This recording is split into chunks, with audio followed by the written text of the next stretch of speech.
I'd like to welcome each one of you tonight to this health segment. A special welcome to our distinguished guests who are here this evening. It is my prayer that as we share together on health for the next 30 minutes, we will be blessed indeed. And for those who are watching out on the sites around Samoa and over in American Samoa, it is my prayer that you will be blessed as well as we go through the presentation for this afternoon, for this evening. You may look good outside, but you may be very old inside. You understand what I'm saying? And it all depends on how you take care of yourself. The choices that you make and the lifestyle that you live. I'm going to share with you a story that may help you look good outside and look good inside as well this evening. So come along with me and let's take this very interesting journey into the secrets of living a good, healthy, long life, but not only long, but a life that is full of good quality. And I think this will be a very interesting talk for each one of us. There's an interesting man by the name of Buettner. He's a journalist by trade. He walks around, he travels around the world, and something caught his attention. He went around the world and he saw in certain parts of the world there's a group of people that lived very long and with good quality of life. They age with excellent quality of life. And so in November 2005, he wrote an article on the National Geographic, and that's what you see up at the back there, and he called it The Secrets of Living Longer. I'd like to tell you and share with you his story, what he found, and maybe it can be a good lesson for each one of us. Maybe it might be able to help each one of us here tonight, and those of you listening outside, on making changes that are appropriate in your life so that you can be able to live a happy, long life. When he found out about this, there are three interesting zones, groups of people around the world that lived very long, he went to the bookshop, bought a map of the world, put him on the wall. He went and he bought some blue pins. He placed them on those three sites on his map, and he called them the blue zones. And that's how we have the book, The Blue Zones. You can find this in the bookshops, and it's very interesting reading. But let me share with you the different sites, the three different blue zones that Buettner discovered. The first one is in the country of Italy. And there's a small area there called Sardinia. Now let me share with you this story about this man called Tonino. Tonino is a shepherd. He looks after sheep. He's 76 years old, and the story says, and as you can read, from first light to twilight, 75-year-old shepherd Tonino, he never stops walking, chopping, trimming, roping, repairing. I hear that was how Samoans lived many, many years ago. Would that be right? Oh, yes. And it says here that keeping active and sharing the work and worries of daily life with a spouse may be a key factor in the lifestyle of the Sardinians who enjoy an extraordinary longevity or being able to live very long with an excellent quality of life. Tonino, boy, you look at him, he's climbing hills, looking after the sheep, chasing the sheep, 76-year-old, running up the mountains. Amazing, isn't it? Absolutely amazing. Let me share with you another young man from, another young man from Sardinia. This is Giuseppe Kugusi.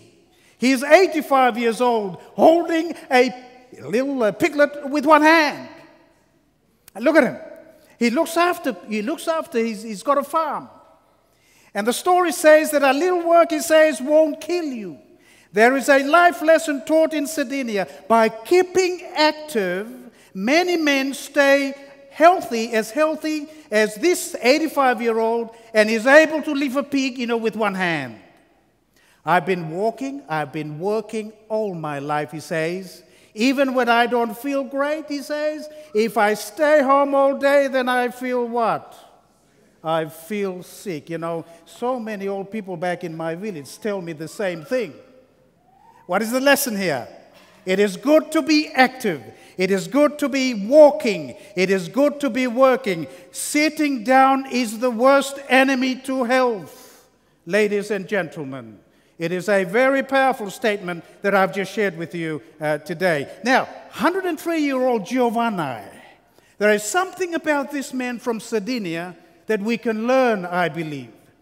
He's not familiar with the words or phrases called nursing homes, senior centers, because all he's done was that he's been living in his home and he's got his extended family all around him. There is something about social support in the family of Giovanni. There's the family. They eat together. They celebrate together. Okay, and he says, nobody knows why people like me live so long, and neither do I, but there is something interesting in his life and in the relationships that he has developed with his family that has enabled him to live to 103. Oh, you don't see too many people with 103 years old walking around. And so there's something very interesting here about family relationships, family ties that keeps us healthy, that keeps us strong. Remember the social dimension in this talk about shalom that we shared with you yesterday. I think it makes a lot of sense. Let us go now to the second blue zone. And the second blue zone is in Japan, in a little area in an island called Okinawa. These people, Dan Buettner found, lived a very long life and good quality of life. And so here you see 89-year-old Kuma. She loves eating seaweed. That's the culture there. They go looking for seaweed. They're vegetarians. They eat very little meat. You know what I mean by that. And they feel good. They live very long. They're active. She's 89 and still with a lot of energy and vitality. It is amazing to see these people live very long. This is Yasu. She is 100 years old and still working in the garden. Still working in the garden. How many 100 years old in Samoa would be still working in the garden? Or let alone in my country, Solomon Islands. Oh, they'll be long gone. Many of them don't even get to 100. This is a 100-year-old lady still working in the garden, and she's growing onions and tomatoes and carrots. She believes that these foods are good for her. And yes, indeed, plant-based diet is the best for us. It's the best for us. And so here she is, Yasu, working hard in her garden at 100 years old. Wow, this is just absolutely amazing. Look at this man. He's 104. You know why he wears the red gloves? Because it's easy to find. Okay, because it's easy to find. And so here is Seryu, he saves a few moments. You can read the story here, say a few moments of the sun, a source of vitamin D, that helps protect you from having fractures as you get older. Okay, so go outside sometimes. Just don't just stay in the house. And he's look at him. Bye. He's still very strong at 104. Amazing. Amazing. There's some lessons that we can learn here, I believe. Now look at this. Look at this. This is 102-year-old Kamada sitting right at the center there. And she has a few ladies that come and visit her every now and then. They story. They gossip a little bit, but not about bad things, about good things. You know what I mean?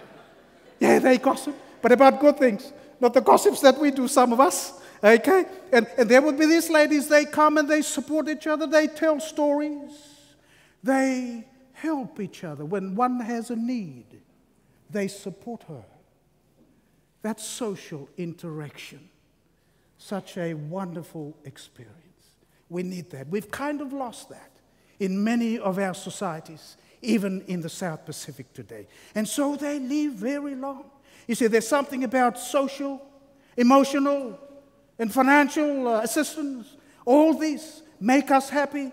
And that's how these ladies are helping themselves so that they are happy. And it has contributed significantly to their length of life. It's so important. Now, imagine what's this? This is Fumiyasu Yamaha. Sorry, not Yamaha, Yamakawa. You know the Yamaha outboard? It's a little bit different. It's Yamakawa. Okay, just in case you couldn't read.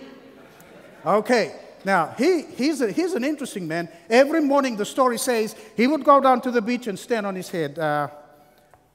Anybody 89? Is he 89 or something? Yeah, 87.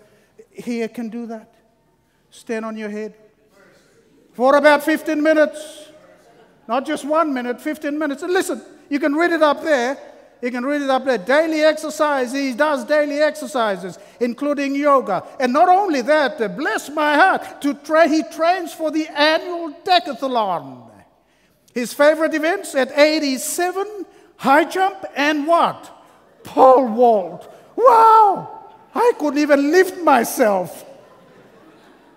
And this man at 87, he can do that. Amazing. Absolutely amazing. I haven't finished yet. There's still some interesting stories to come. Now that's Okinawa. We've seen Sardinia. Being active, walking. We've seen some very good lessons from Okinawa. Get out into the sunshine, coming together, socializing, making friends. Now let's come to Loma Linda. This is an area in California. Now, for those of you that have been to California, you know what California is like. You see smog on the horizon, you know, almost every day. And right there in this smog-filled city is a community of people who live very long. They call them the Adventists. Listen to Marge's story. Dan Buettner ended up in California. She went to Loma Linda and met up with Marge. She's 100 years old. It's an interesting story here. Marge, when she turned 100, Marge has just renewed her driver's license for another 5 years. That's amazing, isn't it? But what truly keeps her going, was the question. And she says that it is her Christian faith. Oh, the spiritual dimension. Shalom. Don't forget that. The spiritual dimension. It's her faith. Okay, she and other Seventh-day Adventists who avoid junk foods and caffeine tend to live 4 to 10 years longer. The story says, and we need someone to guide us. This is Marge. And we need great hope, she says. And God is a good friend to have. Isn't that wonderful? Now you can see Margie refilling her car. This is Margie refilling the car. Dan is inside the car. And after refilling the car at 100, she started driving. And Dan said, prior to that, Dan said to her, so where are you going today? She said, I'm going to go and help some old people in a nursing home. In a nursing home. Can I come with you? Sure, come in. And so Dan went into the car and they had to refill. And then when she started off, she was driving so fast. Dan said, Mom, do you know what you're doing? And she said, you keep quiet. This is my turf. Let me show you another one. This is Frank Shearer. At 100, still skiing. Still skiing. He's a doctor by trade. He's a surgeon. And every now and then he would go and do some assisting. He's too old now, to be the head surgeon, so he does some assisting in the operating theater. But that's Frank, you can read the story up there. I have to move on. We have to move on. But look at this one. Look at this one. This is amazing. This is Lydia Newton. She died, 2005, at 112 years old. And she says here, I love bean and a little cheese, some bread, and a slice of birthday cake sometimes. It's not wrong to have some ice cream sometimes, Well, I'm not saying here that you don't have ice cream, that you're allowed to have those things. But it doesn't become the main part of the meal. Okay. Now, Newton, 112, she ranks among the world's top 20 oldest people. My favorite part of the day is when I take a little nap. So here we have a faith-based group who believe that their relationship with God enables them to live a long, healthy life. Wonderful, isn't it?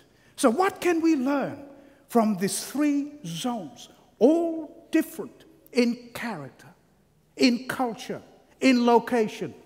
What lessons can we learn? They have their different lifestyle, beliefs, and the way they lived. But there's a few things that is same. Number one, they don't smoke. They put family first. They're active every day. They keep socially engaged. And they eat fruits and vegetables and whole grains. They make plant-based food their food. You know what I mean by that? Okay, but I'm interested in the Okinawans. Look at the Okinawans. This is something that I've learned myself. They keep lifelong friends, and they eat what? What is small portions? Pacific Islands? How much portion do we eat? Huh? When I'm in a party, and there's Pacific Islanders there, there's this plate here, it looks like a mountain. I think that's why in my next presentation I'm going to be sharing with you about disease trend and pattern in the South Pacific. We have a crisis in our region today. We need to talk about it. But you see, it says small portions, so it means maybe a little serving size. Maybe meat might be just the size of the palm of the hand. No. The Pacific Islanders said, no. I have one. I have another one like this. Huh? It's very important that we learn something from here. Now, come with me now. Let's see some lessons here. Be active. You want to live long?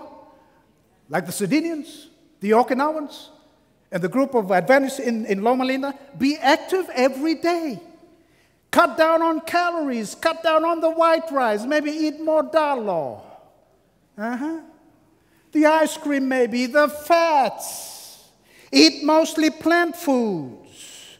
Find purpose and direction in life. There is a reason why you're alive today. As we heard yesterday, you are so precious. You are so important in the eyes of God. There is a reason why you have been born and that you exist in this world. Ease up. There is time for rest. The body needs rest. 7 to 8 hours of rest. You go 9 hours, you will have problems. You go less than 7 hours, you will have problems. And so it's just so important that you ease up and rest a while. Have faith in God. Belong to a faith community. Honor and respect the family. And there is nothing like having a sense of belonging. That we are one. That we're a family. That we belong. Loneliness, isolation brings many diseases, problems, and suicides. What a beautiful group of lessons that we can learn from the Sardinians. And let me just share with you now some interesting information before I finish. The World Health Organization has recorded and has announced to the world that there are 4 main risk factors to lifestyle diseases. Number 1, poor nutrition, too much fat, too much sugar, and too much salt in the diet. That's killing a lot of our people in the world today. Lifestyle disease kills more people than any category of diseases in the world today. And we'll talk about some of them as we go along in our presentations over the days. Smoking or lack of exercise, a big problem. Smoking, big problem across the Pacific. Alcohol consumption, a huge problem in our Pacific Island countries today. And so we have these major risk factors, and we identify them as major risk factors in our region in the South Pacific as well. It is so important that we realize that. Now, let me just share with you what lifestyle diseases are. You talk about heart disease, diabetes, hypertension, stroke, cancer, and chronic lung disease, which is related with smoking. All right, the 4 risk factors promote these lifestyle diseases. And we will talk about some of them as we go along, as I've already mentioned to you. Now, exercise. Can I just share with you something on exercise? It is just as important as a good diet. Remember the Sardinians and the Okinawans. They work, they trim, they do all those things, and it's all part of the exercise. It is so important to realize that exercise is just as important as a good diet. Now listen to the benefits of exercise. Number 1, lowered risk of heart and blood vessel disease, lowered blood pressure levels, decreased levels of blood clot, lowered heart rate, and improved heart rhythm. Exercise enables your heart to function well. It is so important to realize that. It's very important. Exercise is good. Exercise improves glucose tolerance. In fact, exercise helps to prevent you getting diabetes. But if you have diabetes, it also helps to control your diabetes. Exercise is a good thing. It increases bone strength. It decreases bone weakness and breakage in the elderly people. It reduces the risk of colon cancer, cancer in the intestines. It strengthens the muscles. It enhances flexibility, and it improves circulation and sleep. Wow! And it's free. You just buy a shoe, a walking shoe, and walk. Ladies and gentlemen, that's all it requires. Let me tell you some more. Don't think I'm finished with here. Improved management of body weight. You want to lose weight? Walk. Cut down a little bit on that greasy food. You know what I mean by that. And start walking. A shoe doesn't cost very much. Improved stress management. Improved mental outlook, brother. And it strengthens the immune system of the body. Now, what is the immune system? The immune system is the army in the body that protects you from diseases. Wow. All free. You know, there's a few people in the office that I work in who have decided that they are tired of sitting. So they've removed the table and their chair, and they have something like this. They put their computer on it, and that's how they work for 8 hours. Would you believe? That's what they're doing. I don't know whether they're okay here. I think they are. But that's what they're doing. Because sitting is your worst enemy. Sitting is the biggest enemy to health. And it is just so important that we understand that. Now, let me just move on and say this. Of all lifestyle choices, exercise comes after non-smoking as the behavior that contributes positively to how many? To every dimensions of life. Wow. This is an amazing, amazing stuff. Now, if you look at this slide, it shows people who are low fit, low exercise level and high exercise level. All right? Listen to this one. Compared to the inactive person, those getting regular activity cut their risk of death from any cause by 50 to how many? 73%. Okay. Now this is scientific evidence, brothers and sisters. This is Journal of the American Medical Association. There are numerous studies that shows that exercise promotes health in a major way. Now, when I don't do too much exercise, what happens to me? And I eat, and I do little exercise. I don't burn the calories. What happens to me? I start putting on what? I start putting on weight. And what that means is this. Look at this picture that's coming, brothers and sisters. What it means that you're accumulating a lot of fat inside your abdominal cavity, which we often refer to as the visceral fat, and that becomes a major contributing factor to all the lifestyle diseases that I have already mentioned earlier in one of the slides. You talk about diabetes, heart disease, stroke, hypertension, cancer, everyone. Not only is fat accumulated there, but fat also accumulates somewhere. In your coronary arteries, you have only 2 arteries that supplies the heart. Fats accumulate in the coronary arteries. They are not big arteries, they are tiny, small arteries, and they can get blocked very, very easily. You can appreciate there the ulceration, the accumulation of fat, and the narrowing and hardening of that particular artery. But look at this one. This is a coronary artery of a dead person, and it shows clearly the artery that has narrowed significantly with a clot that has completely obstructed that lumen so that blood cannot flow through anymore, and the person drops dead. Exercise helps to prevent coronary artery disease. And I'll be talking some more on this in a future presentation. Diabetes. As I've already mentioned to you, diabetes is a major problem in the South Pacific. I'm sure it is a problem in Samoa as well.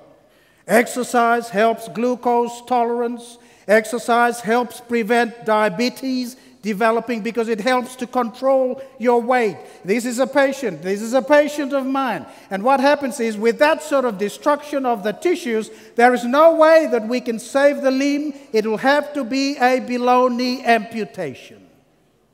This is the problem with diabetes today. And it's a huge problem in the South Pacific. It's a major, major problem in the South Pacific today. So what's eating you? I'd like you to think about that question. You may look good outside. You may be very old inside. The arteries might be already diseased because of the lifestyle that I've been living. What's eating you inside? Reflect on your lifestyle today. And if there's need to be changes, brothers and sisters, let the changes take place. We will share more on this with you as we go along during the days and the weeks that come. But remember the question, what is your real age? You may look good outside, you may be old inside, and what is eating you inside? Because lifestyle disease is a chronic, a slow process. It doesn't happen quickly. It is silent in its destructiveness until one day, at the age of 40 or 45, 50 or 60, it strikes.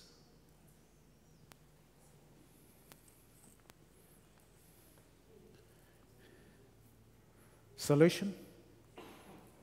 I'd like to go back to the lessons that we have learned from the Blue Zones. Be active and stay active.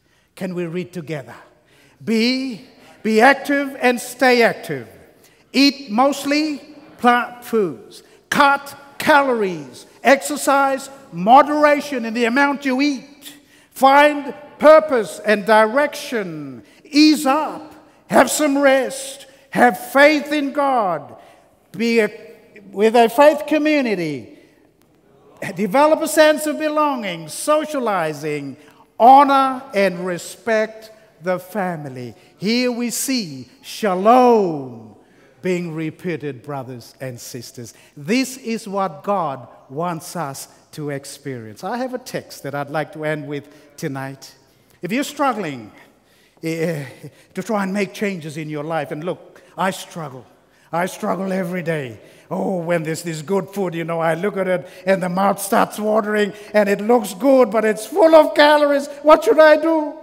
When there is ice cream here and there is pawpaw here, you know, my eyes go like this and it tends to stick on this one. Let me tell you something, there is hope. You can change.